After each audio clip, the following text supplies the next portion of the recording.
Hello and welcome back to the Life Beyond Limits podcast. This week I'm joined by Sarah Penny, who is a massage therapist and an osteopathic manual practitioner who recently branched out into the online world as a mindset wellness coach when her practices were shut down during the pandemic. Sarah's had a long relationship with self-doubt, starting back in her childhood, but only realized the true impact of that during the last few years while going through a toxic breakup. With the help of professionals, Sarah started her own healing journey into personal development and dove into her inner transformation using breath work, tapping, mirror work, inner child work, talk therapy, parts work, and art. At the same time, working with a mindset and business coach. She has learned to move forward despite her fear in the unknown and now uses self-doubt as a tool and approaches it with curiosity to understand it more. Today, Sarah is sharing with us how these amazing tools have helped her to rebuild her relationship with herself and to reframe self-doubt. So welcome, Sarah. It's lovely to have you on the show. How are you? I am doing well. How are you? I'm very well, thank you. I'm excited to talk to you because obviously your story can kind of hit home for a lot of us. We've just gone through the pandemic. We're still kind of going through it, I guess, already, and coming out in the aftermath of it all. And even though it's impacted us all on various different levels, to find out that your not one but two practices were closed due to that must have been really quite hard to take. And I know obviously it was in those moments that you went on to pivot and start to branch out in your own online business, which is very, very exciting. But I'd really love to kind of hear in your own words a bit more about the challenges that you went through to kind of get to that point of pivoting, but also to explore your self-doubt journey, saying that obviously it started at a young age, but you never fully recognized the true impact until quite a few years later, when it resurfaced during your toxic breakup. So if you wouldn't mind just sort of sharing a little bit about these challenges before we go into the amazing conversations of breath work and tapping and all of those great techniques, that'd be fab. Yeah, absolutely. So my practices got shut down the first time in March of 2020 with the beginning of the pandemic, as many people can agree with that. A lot of businesses were impacted by that. So I work in Canada. Both my massage therapy practice and my osteopathic practice got shut down for, I think, 3 months the first time. We were graciously allowed to keep working come summer. So I think it was like end of June, we were back to work with limited capacity, a lot of restrictions in place because obviously we can't work from home and we're working hands-on directly with the public. So there was a lot that happened in the business to prepare for coming back to work. And then what I noticed ended up happening over the next year was not only was I working hands-on with my clients, but also just having to deal with the level of stress and fear and uncertainty and all of the emotions that come with living through a global pandemic. Yeah. So while I'm not qualified to counsel or do anything in the emotional realm, I found myself having to sit through these conversations and still hold space for them because that's what people were coming in with. That was their primary concern was, I don't know if I'm going to see my mom this weekend. Yeah. Yeah. So it was very hard. The bulk of my practice now is osteopathic, and in Ontario, osteopathy is not regulated, whereas massage is. Right. So when the second wave hit, osteopaths were shut down again, but massage could keep working. So that was the first pivot I had to do, was getting used to actually treating with massage therapy and offering that to my clients instead, which is very different from what I do as an osteopath. Yeah. That lasted, we were back to work for about a month and a half. And then that happened. We were shut down for another 4 months, got a month of reprieve, and then got shut down again. So it was during that last shutdown that I realized a lot of what my clients were looking for right now and what I could still support them in from a distance was this like stress side of their health. So what I started doing was I started my Instagram account I started recording some short little guided meditations, guiding people through deep breathing techniques and mindfulness techniques, because that's what I wrote my thesis on. So that's what I started doing for that last shutdown when I couldn't work as an osteopath. Yeah. And I got a lot of really, really good feedback from that, because literally that's what people are looking for. They need help managing their stress.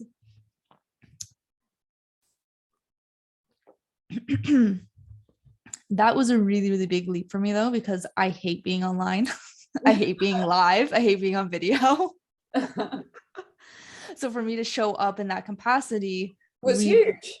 It was huge. And it triggered self-doubt in like an exponential way, like ways that I've never been challenged before. So it was very interesting to move through that after having gone through about 1.5 years of therapy at that point, where a lot had already changed. And this was like really my first chance to kind of put all of those new skills into practice in a very real way. Yeah. Throw yourself in the deep end. Very much so. Yeah. I think, it's hard. I mean, obviously, I've always been in the, well, not always, but in the last few years, I've been in the online space. And so I can only imagine the impact that would have had on your business, going back and forth. I'm in it, I'm not, I'm in it, I'm not. Along with all of the other concerns of what that then leads to with money and so on and so forth. And so it's really tough to navigate through that. But it's interesting that even though you were navigating through that, I mean, you were really listening to what your clients needed, and noticed that obviously they were coming to you for the sessions, but they were coming with a lot of fear and a lot of stress and a lot of anxiety, which you started obviously then to pick up on. And then by the third wave, had then started to explore the possibilities of supporting them from a different way, which is amazing to pivot in that short period of time. You said that you'd already had about 18 months of therapy. Was that guiding you towards that decision, or were you solely focused on healing yourself first, that you hadn't really thought about taking it beyond you? The therapy had a very well-rounded effect, let's say that. So I started going because of the breakup, which happened end of 2019. Within a month of that breakup, I realized that I needed help, and that's when I started seeing the therapist. So the first, I think, 4 or 5 months was focused solely on healing from the breakup, and some personal behaviors that were brought to light, and working on those. And then once I got to a place where I was okay, more or less, we started branching out into other aspects of my life, because I realized I found a really good therapist and I wanted to continue the conversation.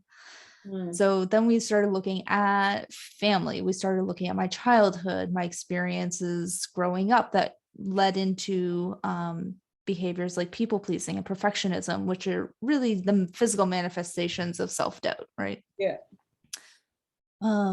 We looked at business a lot. I was working with my business coach by that point. So comparing notes between what my coach was saying and what my therapist was saying was very interesting, because often they were saying the same thing. So it was a very easy, it was fantastic. It was a very easy transition to take what I had learned on a personal level from therapy and apply it to anything that came up. Just happened to be business this time. Yeah, for sure. And, it's interesting that you said that, therapy and then mindset coaches, and a lot of it was kind of coming together. You'd be slightly concerned if they were telling you to do different things, for sure.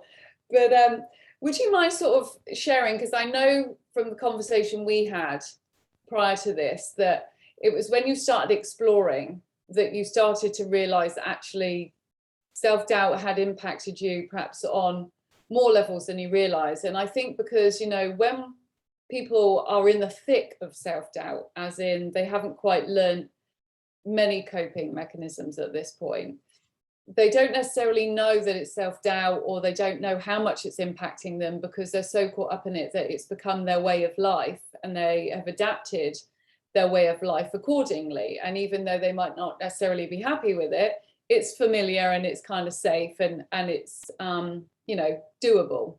Maybe every time they kind of dip their toe in, then they come back with, oh, it's not that bad, and you know, etc., etc. So I'd love to know sort of what kind of came through for you then to recognize, wow, I've actually been carrying this on for, or carrying this around with me, sorry, for a long time now. And what kind of patterns did you start to notice that you had been forming unconsciously that other people might actually recognize in themselves? Is this on? Yes, there we go. Yeah, absolutely. The self-doubt patterns, I can totally relate to what you just said in terms of like being in it and not recognizing that's what's happening. The first, and honestly, like that's where therapy was a big turning point for me, because it was that professional outside perspective that said, this is the picture I'm seeing. I'm not sure if this is what you're seeing. Like, let me paint this picture for you. And as soon as I had that outside perspective, I'm just like, oh, that's what that is. Okay. And then it was still probably a number of months of practice in my day-to-day life where I watched what I was doing and was able to recognize it in the moment of, oh, wait, I know what this is now. Like, okay, take a step back. Let me see, do I want to continue with this, or am I going to choose a different path? But it all came back to that initial awareness, and that awareness came from an outside perspective. Because it's really, my therapist gave me a really good analogy for this, where he said his role as a therapist is to watch me from like an overhead bird's eye view as I'm in a burning room. So I'm in a burning room. I'm surrounded by fire. I can't think straight. I can't breathe properly. And I'm completely overwhelmed. I'm trying to figure out how to get out the window on the other side of this burning room. And he's the one above me saying, turn around. There's an open door 10 feet behind you. Go that way. Yeah. Love that. So when someone's in the thick of it, it can be really, really hard to identify what's happening in their life if they have no skills to gain that self-awareness. And that self-awareness is really what kicks everything off. Yeah, and you said, you know, obviously your therapist could notice it initially and see the bigger picture, but it took you a few more months to kind of piece those things together. And I think this is the thing, is with any transformational work, it very much starts with awareness and just looking out for certain patterns, or starting to broaden your knowledge, like, you know, through podcasts like this, or self-help books or something, because we don't know what we don't know. And like you say, when we are in the thick of it, you can't see the wood through the trees. The fog is just everywhere. You can't see or think clearly, and it's too consuming. And it is obviously amazing when you get external support to have that bird's eye view on your life and to start to guide you and see things very differently. But not everyone is open to that to start off with, especially, you know, if they've been hurt by people or they've got a lack of trust, then they have a resistance to then want to invest in other people and maybe taken advantage of again, how they see it. But it's then starting to look at like, well, how can I start to build my awareness? Like if you're listening like now, when you are in the thick of it and actually you're thinking, wow, what do you mean there's life beyond this? Like, it's like, start exploring that, start listening out for certain things that come into your head at certain points in your life. Start looking at patterns that have gone on in your life. Like you've not mentioned your childhood, but I know obviously a lot of self-doubt really is born in childhood.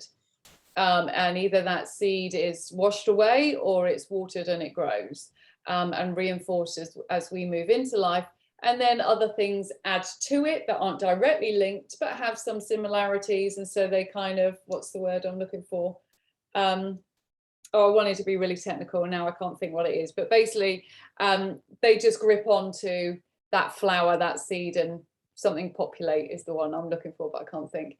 And it starts to spread, but it all comes from that seed that we've watered. But it's knowing what that is. And sometimes you're not going to know what that is to start off with because it's so down in the dark, in the soil, that you have to start looking for these patterns, understanding these patterns, and then getting to the root cause, which I know you did do eventually with some of these techniques.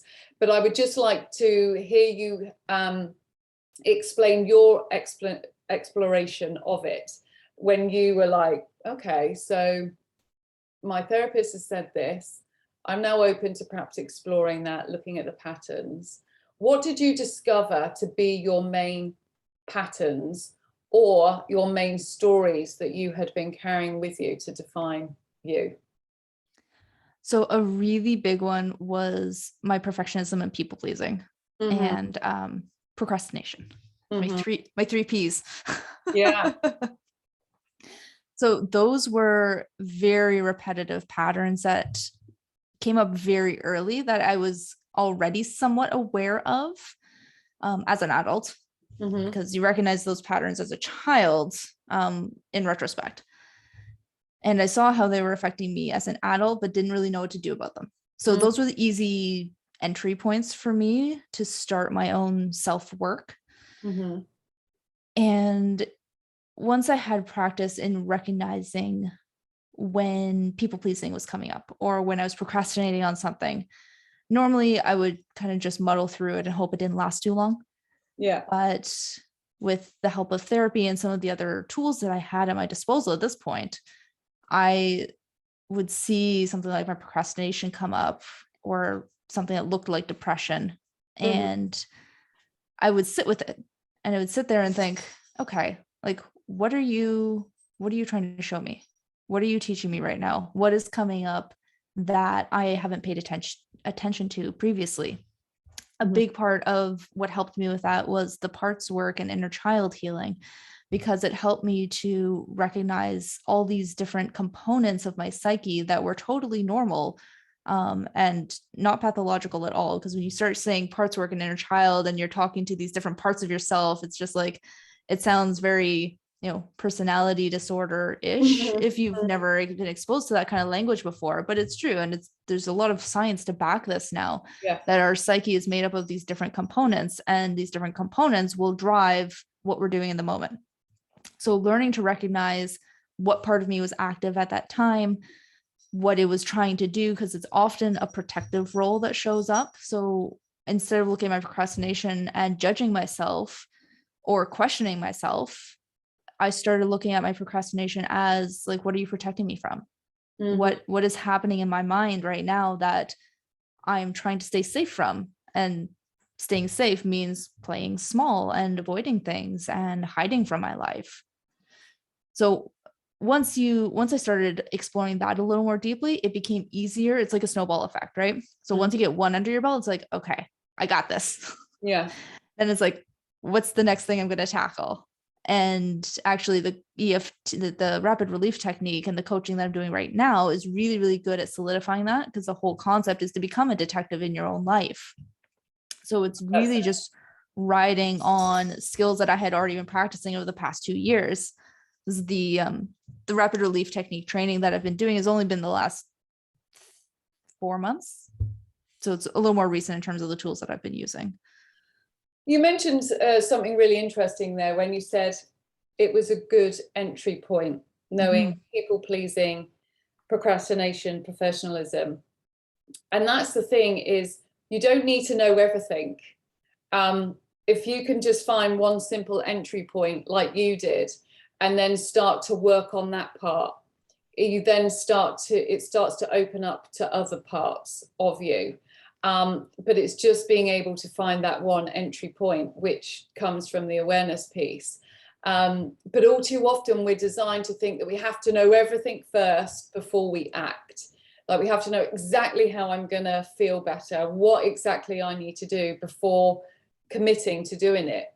When the reality is the confidence and the results come from taking the action when you don't necessarily know, and just kind of going with, what can I manage today? What is the one thing that I can focus on today that's going to make me feel better than yesterday? And then what can I do tomorrow that's going to make me feel better than I feel today? And just looking at it at that. And when it's at that small level, there's no real pressure on top of you then. You're just exploring, like you're saying, being a detective. Love that saying. and looking within rather than externally.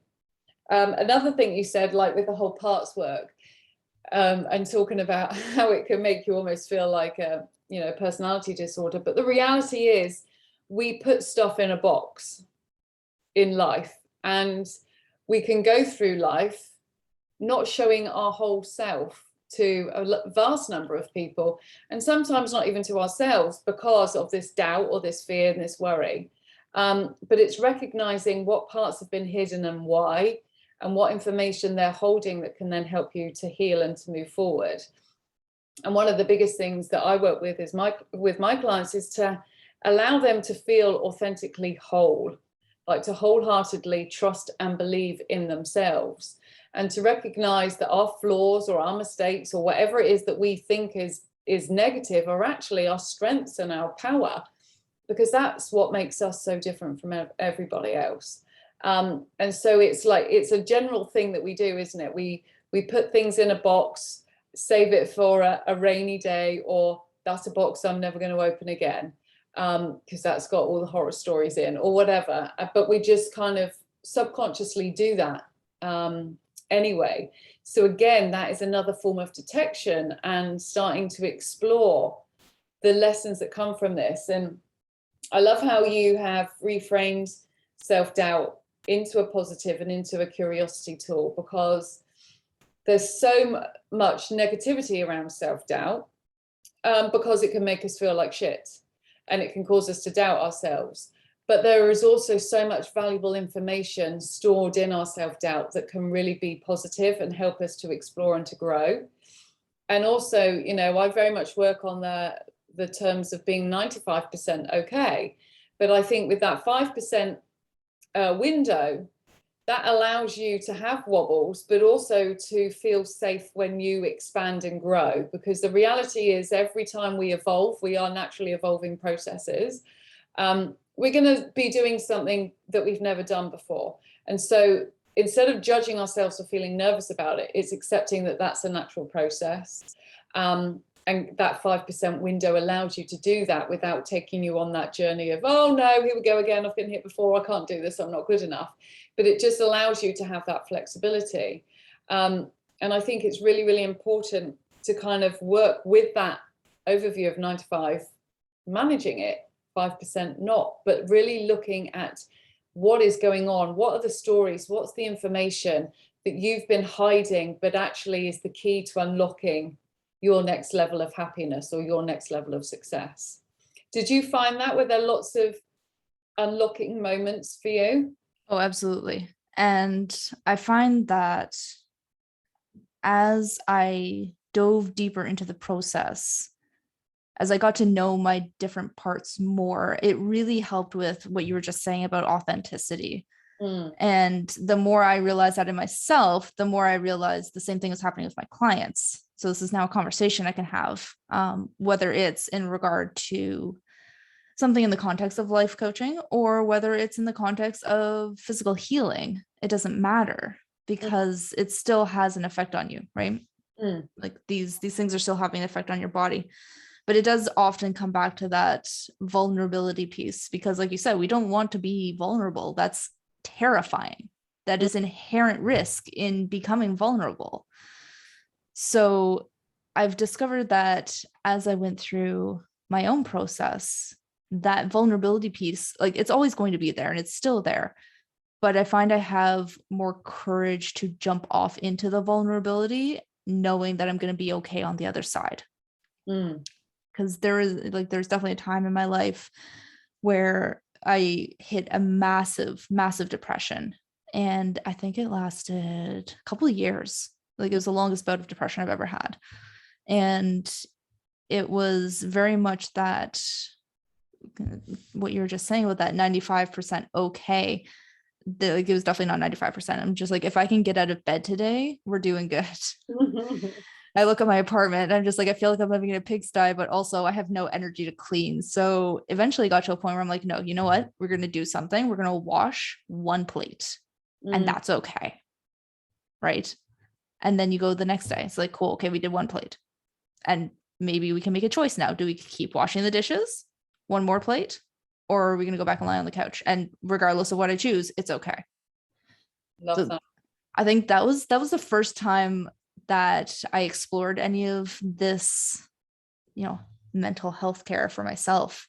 And now fast forwarding 10 years, I definitely agree with what you just said about that 95%, because you're never going to be perfect. Then there's always going to be that risk. And I think the key point that I've had to learn is that that's okay, right? To give myself that permission to mess up, to give myself permission to be vulnerable and have it go bad, because sometimes it will, and that's okay.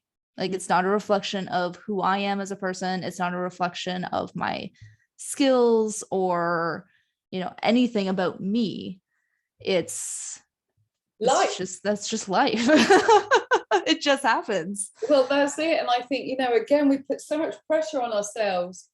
And I did. And I remember my husband, and he didn't mean it in any way negative, but he would say, oh, Em, I thought you'd overcome this. I thought, we'd moved past from this or whatever. And then you would just feel this pressure of like, oh shit, am I letting him down? Like, I thought I'd overcome it, because you want to show the world that you're fixed in some capacity. What does that even mean? Like, who's ever fixed? No one is. Like it. But I remember going and having a healing session, and during that session, just realizing the pressure that I had been putting myself under for so long to be this perfect person, this representation that I've moved on from my past, and it doesn't bother me at all. And I was like, I can't do this anymore. I didn't realize how draining it was until I realized what I was doing. I remember coming home and crying, almost with relief, and just hugging my husband and just saying, look, I'm 95% okay. And actually, I think that's fucking awesome. Like, to go from where I've been to where I am right now, I think that's fucking awesome. And I'm really proud of myself. But I'm going to stop striving to being perfect, because it's bullshit and it doesn't exist. And all it is doing is putting immense pressure on me to be this person that I'm not, and then feeling like a failure when I'm not. And it was an absolute revelation. And I think, with self-doubt, it's always there. It's always there in the background. I was having a chat just a minute ago with someone, and he said, do you think everyone has self-doubt then? I said, yeah, I do. 100%. I think I've not met anyone that hasn't at some point. The difference is you can learn how to manage it so it doesn't feature for the world to see on a regular basis. It might feature in your mind on a daily basis, but you've got coping mechanisms to pull it back. So it's just a little blip rather than a right downhill turn for the worst. But it's always there, but it's being 95% okay with it. And like, again, having that little flexibility, like we're saying, and it's such a game changer, I think, for so many people, but my God, certainly for me, to recognize that. Absolutely. Yeah, it's huge. It is huge, because the pressure that we put on ourselves, whether you're in the thick of it, whether you're coming out the other side, or whether you're just in day-to-day life, is immense. And society puts so much pressure on us as well to lead this perfect life. You look on social media and you see all these people doing perfect things, and it's like, oh my God, they've still got their shit together. And what you don't realize is they were crying 10 minutes before, or their kid had just puked on them or something straight after that photo was taken, or whatever. We see this highlight reel of other people's lives, and yet we feel this pressure to be like them. And the reality is that no one has got their shit together 100% of the time. I'm sorry if you're sat there thinking, well, I can do. I don't think you do. Prove me wrong. I'd love for someone to prove me wrong, but no one does, because it's just an impossible task. My first thought when I hear that is, okay, so what part of you is saying that you've got your life together? Yeah, exactly. What's being protected right now? Yeah. What you're scared to see and what you're running from. Well, it's very true. Like, I look at it as just like, this is the human experience. We're here for the ride. No one's coming out the other side alive. Like, just live. Like, and that's the other thing that I saw a lot of this year specifically was people not living. Like, we're alive, but we're not living. And if you're not stepping through with that like authenticity and really embracing yourself for who you are, not who society or your parents or your church or your social circles or your school has decided that this is what you should want, this is who you should be, this is how you should act, to actually like live the way you want to live, the way that lights you up. People don't do that. I don't know if it's any different over in the UK, but No. in North America, we've got a lot of things backwards in that regard. No. You just made such a powerful statement there. And I think, you know, after the aftermath of the pandemic, I think people are scared to fully embrace life. But I think, you know, if you ask people, are you happy? And again, I was speaking to this lady in an interview, and she was saying she bumped into her old school teacher who asked her if she was happy, and she automatically said, oh yeah. And he went, no, are you really happy? And she was like, haven't really thought about it, because we're so autopilot living, aren't we, that we go, oh yeah, I'm fine, yeah, I'm happy, don't want to burden you with like how I'm feeling. But it's then, well, am I actually happy? And I've had those conversations where I'm like, am I deep inside truly happy? No. But people are scared to do that. And because we're not going deep on those conversations, I agree with you. I don't think people are fully living and embracing life. How have you learned to fully live and embrace life then in the last few years with your inner transformation? Yeah. Honestly, it comes down to making a choice, I think. It's very much the little day-to-day things and learning to find joy and pleasure in it. It could be as simple as taking my dog for a walk, and like all of our leaves are changing color right now. And actually a great example of this is that my parents just got a brand new puppy, like just this summer. She's 4 months old. We're taking her for a walk out in the fall leaves and walking through the woods. And this dog is absolutely fascinated by leaves falling. Like, she just cannot wrap her little puppy mind around the magic of falling leaves right now. And it's just the best thing ever. So I love taking her for a walk through the woods now, because it's just like I get to experience walking through crunchy falling leaves with this, like, with new eyes. And I can, her joy is contagious. She's chasing the leaves, she's barking at them, she wants to roll in them. And it, like, little moments like that remind me, like, there is pleasure to be found every moment of every day if you choose to see it. And I recognize that someone who is deep in the muck of their self right now and their coping mechanisms, that's very, very hard to see. And I remember thinking this, hearing a conversation like this happening 10 years ago, thinking, yeah, it's great for you to say, but like, you're not in this. Yeah. And I get it. And it's hard.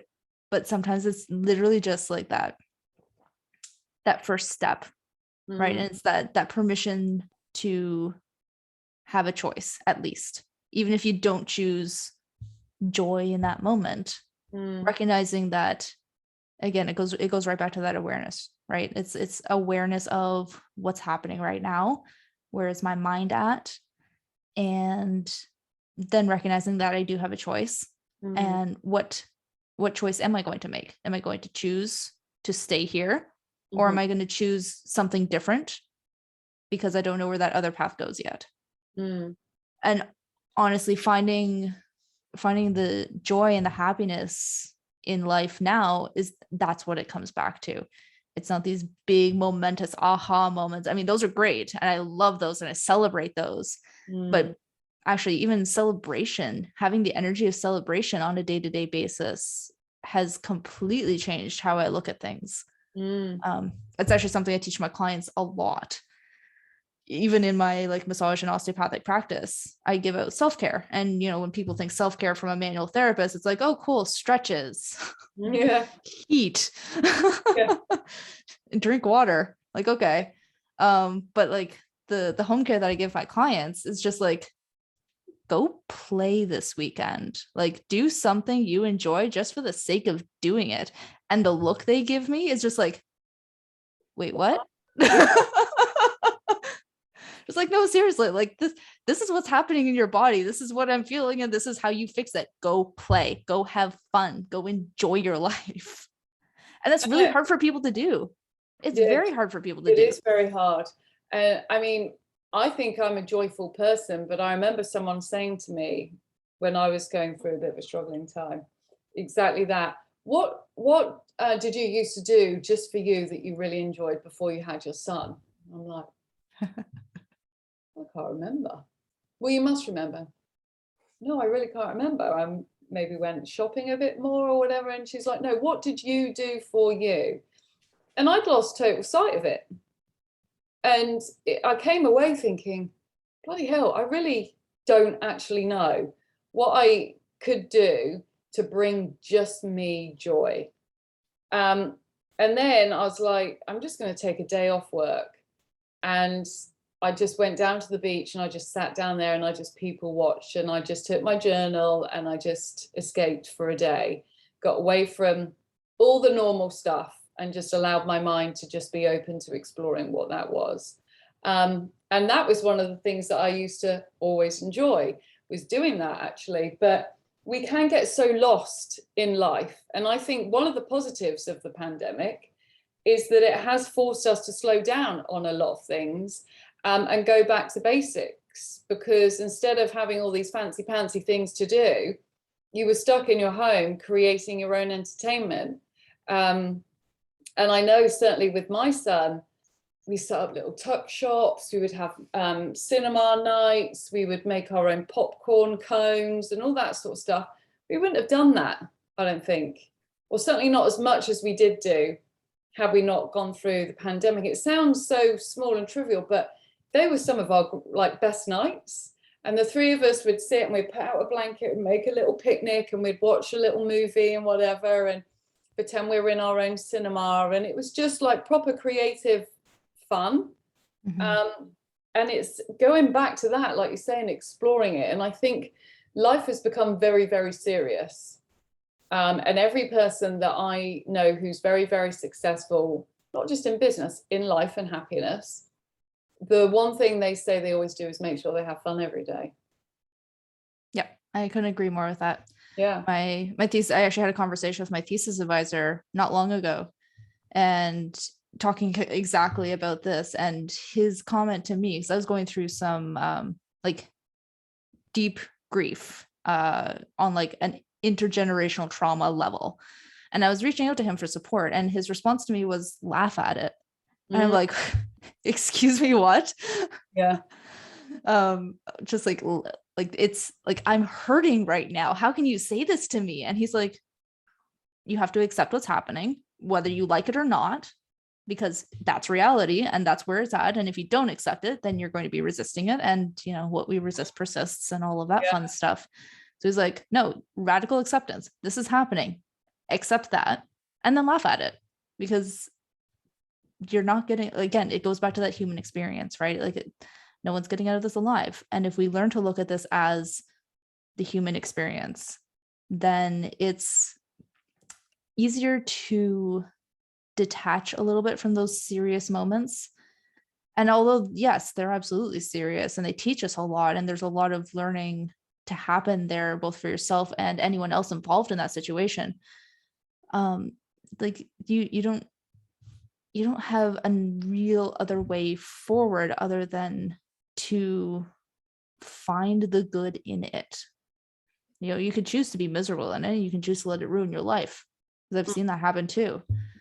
But you could also choose to see it for what it is and then move forward in a different mindset.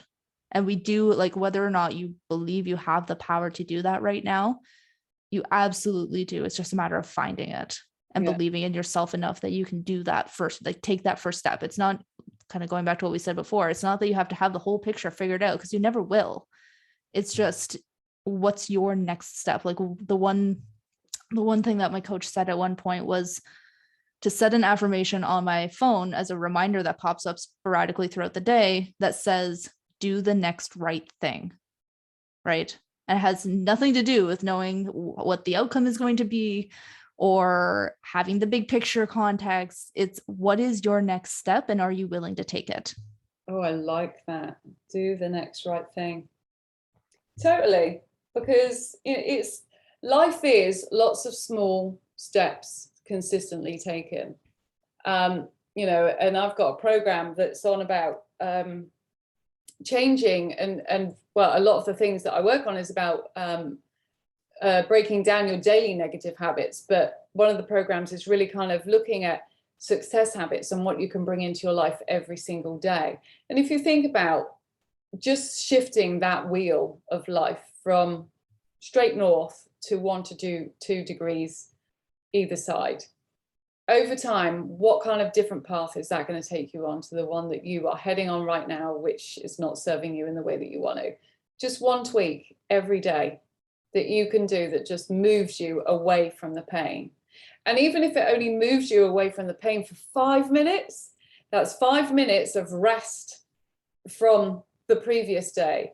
And actually, when it comes to transformation, 5 minutes isn't just 5 minutes. It's that energy shift. And that can really kind of take you on that next level, because your mind creates your reality. It doesn't know the difference between what's real and what's not. And if you start to allow it to escape for 5 minutes and just believe or dream on a certain level, it will then want more. So then you'll be craving, oh, let's do 6. Actually, I don't mind maybe doing 10 because I really loved doing 5 the other week and it made me feel amazing. I'm going to go for 10. And before you know it, it becomes addictive on that level, because you know how much it can really transform you. And all your mind needs is just that little window of opportunity and hope away from the focus of what I don't want, for it to start to give you opportunities to see what you can create. One of my favorite tools that I've learned to use in that particular situation is playing the what if game. Mm-hmm. And I know whenever you hear what if, people immediately think, oh, like, you know, the what if negative cycle, Yeah. but I challenge you to do like a what if positive cycle. So when you're in that moment of like, my life is awful right now and I don't want to be here, take that 5-minute break and play this game of what if. So, you know, I'm trying to think of a recent example. So my boyfriend just had a potential job offer, but he's in his head about this offer's too good to be true. There's no way it's going to happen. So I'm like, okay, well, let's play this game together. It's like, okay, what if this job was legit, right? Mm-hmm. What if this job gave you exactly what you wanted? What if this job launched you into your graphic design career? What if this job opened up opportunities that you don't even know exist yet? What if this job, you know, what if it doubled your income? What if it tripled your income? What if it let you travel whenever you wanted to? What if it let you move closer to me? Right? And you just go on like this for your 5 minutes, you know, set your timer, even start with 1 minute, 1 minute of like positive what if, because what this does even on a neurological level, it rewires your brain for possibility. Like you're living in that realm of potentiality for 1 minute is very, very powerful. Once you get used to it, and like you said, your brain starts craving more and more and more. So you start just living in it, and it goes from this chore to a ritual to a habit. And all of a sudden you're living this way, and it's starting to make really, really big changes. Yeah. And it's starting to create your new reality, isn't it? Because when you're dreaming of the what if, you're imagining it, and you're feeling it, and you're seeing it. So, so powerful. You said about setting a timer there, which I definitely think people should do, and to just roll with that fun. But what I've started doing recently, and I've just started getting my son to do it, is if you're in a mood or a funk, set a timer for how long you're allowing yourself to be in it. And again, you know, if someone's in a depressive state, maybe set little alarms for that, like, I don't know, once an hour, where an alarm goes off, and that just breaks your cycle of mood, because you're having to focus on something else. But recently, I remember cycling through the woods, taking my son to school, and for some reason, I was just in a foul mood. I think, you know, women's things and all that stuff. And I think Max had asked yet another time for a sibling, and I think it was right on the day that the monthlies had arrived. It was just one massive reminder that it's just not going to happen. And I was feeling sorry for myself and blah, blah, blah. But I had a really, really important day with my clients, and I needed to be on it. And I remember cycling through the woods to the school, saying, when I come back and cycle through the woods, I'm going to leave my mood here. And obviously, so I could let him go to school, blah, blah, blah. Wasn't moody with him then, but just stewed on it a little bit while I was cycling home. And then as I cycled through the woods, I then said goodbye to my mood and cycled out the other side. And it was amazing.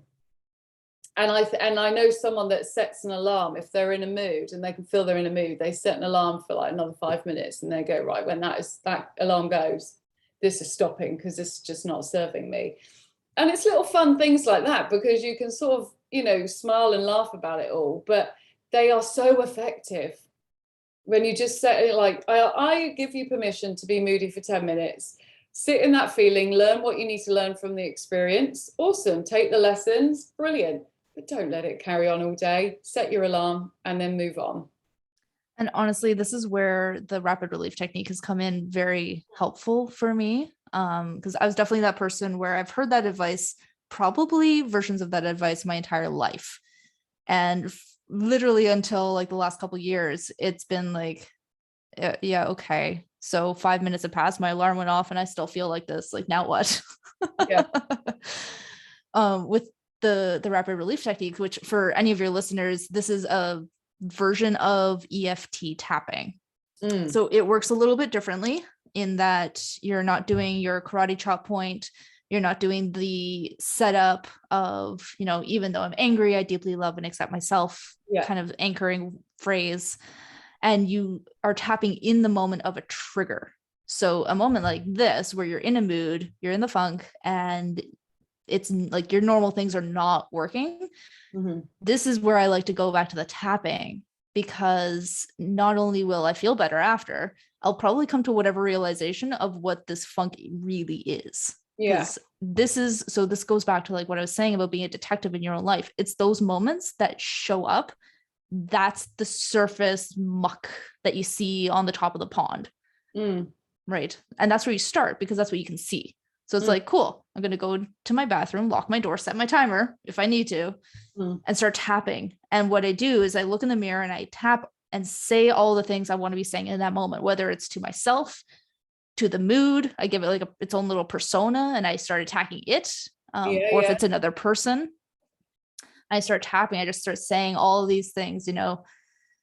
So say I'm in a depressive funk. I go into the bathroom, start tapping on all the points, and you're saying things like, you know, what's wrong with me? What's wrong with me? Why am I in this mood? Why can't I get out of this? This is so frustrating. I hate this. I hate this. I hate myself. I hate myself that I'm doing this. And it goes deeper and deeper and deeper. And you realize, especially, and this is very powerful when you're looking in a mirror, because even if you're saying this about, you know, the jerk that cut you off on the road today, you start saying things like, you're such an idiot. What are you doing? Why are you doing this to me? What did I ever do to you? Into the mirror. And all of a sudden you're saying it to yourself. And all of a sudden you have this realization of, holy crap, I actually do believe this about myself. And all the emotion that comes with that, it starts getting triggered by the tapping, the way you're stimulating your energy systems, the way you're stimulating your nervous system on a physical level. It allows all of that to get processed and released. And then after that, I come back and anchor into that new positive belief, mindset, behavior pattern that I want to replace whatever I just cleared out. So with the depressive state, I go through and find out that it's something, you know, deep in my childhood that, you know, I looked for attention from my mother and she didn't give it to me in the way that I needed it at the time for my little 4-year-old mind to comprehend. Yeah. You release that. And then it's like, okay, like, I'm okay. I feel good. I do feel good. I love myself. I know I'm loved. And like, I often end a tapping session by looking in the mirror and saying that, like, I love you, Sarah. I love you. And you do so much for me. And just talking to myself in that positive way to finish off that session. Do you tap the positive or just tap the negative? Sometimes I do, sometimes I don't. It depends on how I'm feeling that day. A lot of the tools that I use are very intuitively guided as to like what I'm doing and when I'm doing it and how I do it. Because like my breath work is another one that I love doing, but that one now tends to be a once in a while when I need a big push kind of thing, because I find that very, very intensive. So I'll almost do it as like my own little personal retreat. I'll, you know, set the mood, set the environment, light the candles, put the music on, headphones in, pillow, warm blanket, do the breath work, probably a good 40 minutes of it, and then recover, journal, whatever needs to happen at that point.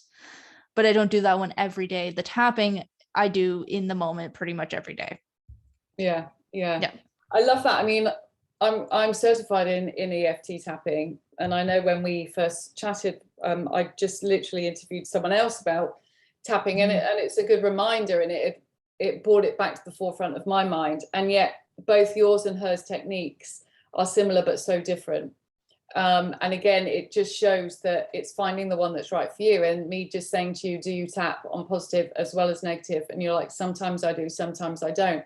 It's showing that there is no right or wrong way of doing any of these things. It's finding a way that works for you. And again, because we get caught up in, oh, have I done this right? Or I'm not sure I've done this right. Or let me just check the manual. Or what did so-and-so say I needed to do? And then the moment's gone. And it's like, just intuitively, if you feel like tapping, like I know sometimes if my husband, he's quite an emotional man, he'll tap under his nose if he's feeling emotional or about to cry. He likes to weep at a good movie. Like that. But yeah, he'll tap there. And sometimes I will tap on my pinky finger, and I'm just, I think that's linked with feeling vulnerable or something. I can't remember now, but I will tap on that if I'm feeling a little bit vulnerable. And it's, again, just doing what seeks comfort for you in that moment, isn't it? And it's interesting because I just had a conversation with a colleague recently about tapping, and she was asking me the same questions because she's like, tapping's never worked for me. Like, I've never felt it was effective. And she shared, I told her this methodology, which she would like to try. And she shared a method that a coach had worked with her on previously, because he recognized that she was having issues with this. And he's like, try this instead.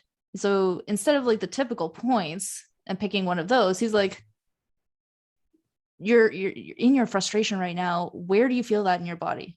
And she pointed out where she felt it. He's like, cool, tap there instead. Has nothing to do with our EFT points. It's like, go tap on where you feel this happening in your body right now. And they ended up tapping all over her body as the feeling and the emotions and the sensations moved. And she said that was a very interesting experience. And again, it goes back to that, like, yeah, we've got kind of this loose guideline of how to do something. There's a reason for it, but it's not a hard and fast rule. And there's always room for these little intuitive interpretations and different ways of changing it. Because it goes back to like what works for you in this moment. That's the most important part. Like, is this helping you? Is this making you feel better? Is this releasing anything? Is this resolving anything? Cool, then do that. Like, who's to say that your way's not better than so-and-so's way? Yeah, so true, so true. On so many ways, not just in the techniques, but it's like intuitively do what is right for you rather than what other people say. Because, you know, we talk about this all the time, in the fact that you can give people the same strategies and they can follow it to the T, but they'll get different results because their perception and their experience and beliefs are so different. And again, it's the same with any of these techniques. It's like, just because so-and-so has said, do it this way and it works for them, but you're being pulled to doing it a different way, just try your way and just see, because what's the harm that's going to happen? Nothing's going to happen other than you'll feel nothing. And just see, and just, if it feels good, explore it. If there's resistance to it, question why that resistance is coming through. Is it because there's a safety element, or, you know, you feel you might be in danger? Or is this just ego going, no, you don't need that. No, come back here in a safe place, please. Don't explore the world of opportunities, which is what the ego does. It likes to keep us in our own little bubble of comfortness. But yeah, it's looking at how you can adapt it to yourself. Again, because, you know, I hear all the time, oh, I've tried that once, it didn't work. Or, oh, meditation or journaling, yeah, I've heard about that, I just can't get my head around it. There are 25 million different ways you can journal. Have you tried all 25 million of them? I'm exaggerating there, but there's certainly more than 5 ways of journaling. Journal with what feels right for you. Visualize in a way that feels right for you. Meditate in a way that feels right for you. You can just stand in a shower and meditate for 2 minutes, feeling the water wash all your negativity off. That's a form of meditation. You don't have to be lying in bed with your eyes shut, having an hours long session for it to be a proper meditation. It's what you want in that moment, as you've quite rightly said. Yeah. And actually, I wrote my thesis on mindfulness when I went through my osteopathic training. And that was the biggest consistent result that I found I talked to 21 osteopaths all over the world that studied and taught mindfulness.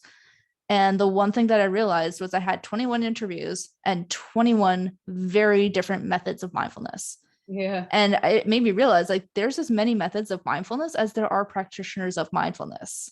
Like the biggest thing was to, again, it goes back to those day-to-day experiences. Like you can make washing the dishes mindful, right? You can make vacuuming mindful. You can make playing with your kid mindful. You can make eating a meal mindful.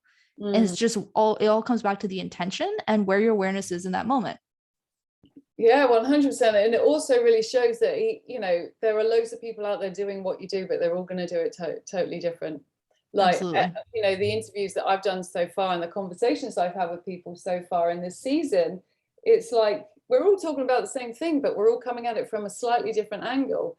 And even if it's just 2 or 3 mils, one degree to the right, there's still a slight difference in interpretation to it all. And that's the beautiful thing is, when you're in an industry and you say, oh God, I can't do that, there's loads of people out there doing it already. Yeah, but they're not you. And people will be attracted to you, and people will buy into your energy and your experience, and your way of viewing things is going to be different to everybody else. So just do you and do it well, and the right people will come to you. Same with relationships. Look at, oh my God, that everyone's in these relationships. At my age, there's not many people left who want to have kids or whatever, but there might be. Mm-hmm. You'll find them. But and that's been such a big thing, not just in my life, especially in business, like that comparisonitis. And that's often how my self-doubt manifests in business, is comparing myself to my coaches, comparing myself to other people in that space. And it can be tough to pull out of, absolutely. But it really comes back to that authenticity and knowing yourself, embracing yourself, and showing up that way, because you're 100% right. Like, even though what I'm saying has been said a million times before, I've never said it. And there's going to be that one person who's like, that, like, it clicks when you say it that way, because whatever experience you've had has like clicked with the experiences that I've had, and it makes sense now. And like, that's what I look for, whether it's like a post or a live or just conversation on the street. It's that moment of realization of like, oh, I get it. Just because I'm the one that said it a certain way. And you never know when you're going to have that experience with somebody. No, you hear things at the right time. And again, that's been one thing for me. I think, oh God, I've said this before, I better not say it again. And yet I watch like all my coaches, past and present, and obviously I still follow them now. And I think, oh, they're still talking about the same thing. But of course they do, because even though I've heard it, I hear it at a different level to where I am right now. So I then associate it with something completely different. But also you can hear things, but you can listen to things but not hear it, if you know what I mean. Yep. It's like you can look at things but not see it. And so you can hear all of this, and like you say, and then suddenly you hear it on a Friday afternoon when you're relaxing, switching off, and you're like, oh my God, I totally get it now. Had you told me that yesterday, wouldn't have got it, but I totally get it now. And you receive it at the right time. Well, and there's this whole element, like our brains are wired for repetition, right? So I think it takes hearing something in marketing. I think I learned this. It takes something like hearing something 7 times before someone will, like, before it clicks or before they buy or what have you. And that's like 7 intentional paying attention times. If they're just like scrolling through their Instagram feed, it could take 35 times before they're like, oh, that's what they're talking about. I get it. Yeah. And then there's, like you said, there's also this whole concept of like, when you hear things at different times, you're going to associate it with different things that are happening at that time of your life. And you're going to track it with a different depth of understanding and knowledge and experience that changes or deepens your understanding of what was just said. A really good picture. I know you can't see my hands on the podcast, but it's like this deepening spiral. So you start up here and then you get it conceptually, and then you circle around and you'll hear it again, but you're at a deeper level now.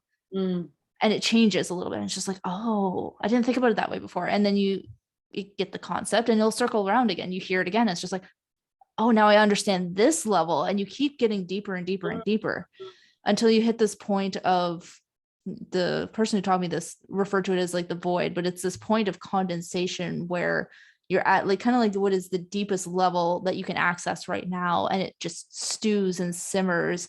And oftentimes when I've experienced this moment, it's been like this, my stroke of brilliance, right? It's just like that aha, like I have to do this, I have to share this, I have to teach this. And then the spiral inverts and you start coming out the other side with this broadening scope as you start sharing and talking about it and reaching more people. And then again, you get this kind of peak until you add a different context or you get more understanding of it. And then the downward spiral starts all over again. You start condensing into this new idea. And this process just keeps repeating and repeating and repeating for everything that's happening in your life.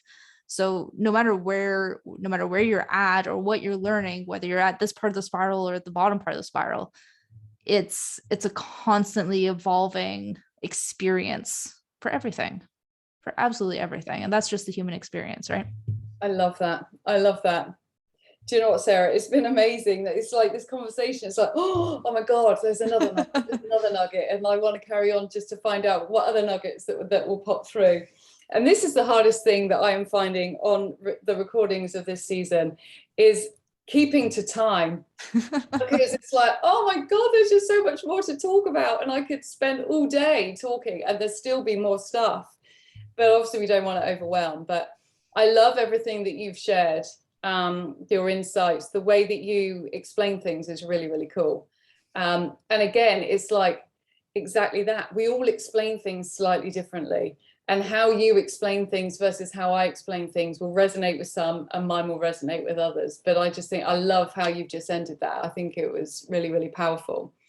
Is there anything intuitively that you feel you would like to say at the end of this, just for the listeners right now? I think I would say when it comes to self-doubt, the most important, especially if you're in it right now, is that element of awareness and recognizing what's happening. Because if you're not aware of when you're in it and what's manifesting there in your life, in your behavioral patterns, you're never going to be able to change it. So taking that first step, it doesn't even have to be an active, like go do something step, but just watching and observing without judgment, just recognizing that this is where I'm at in reality and that's okay. But practicing that awareness has been the most important pivotal part in my own journey. So I would say to finish things off, really, really pay attention just on a day-to-day level, little things. It's always the little things that matter. Definitely. I love it. How can people continue to follow you? Well, right now I'm on Facebook and Instagram at Stillness Matters, one word. And Stillness Matters. Yeah. And that is going to be where I'm funneling everything for the time being. So as things expand and grow, and I offer things like my coaching and the RRT tapping, it's all going to be announced through the Instagram page most likely. So that'll be the most consistent way to get in touch. Awesome. And thank you so much for sharing that insight into the EFT tapping. And if there's anyone that's listened to it and it spiked your curiosity and you want to find out a little bit more, then obviously contact Sarah or contact me about it and I can pass it on to Sarah if I can't help.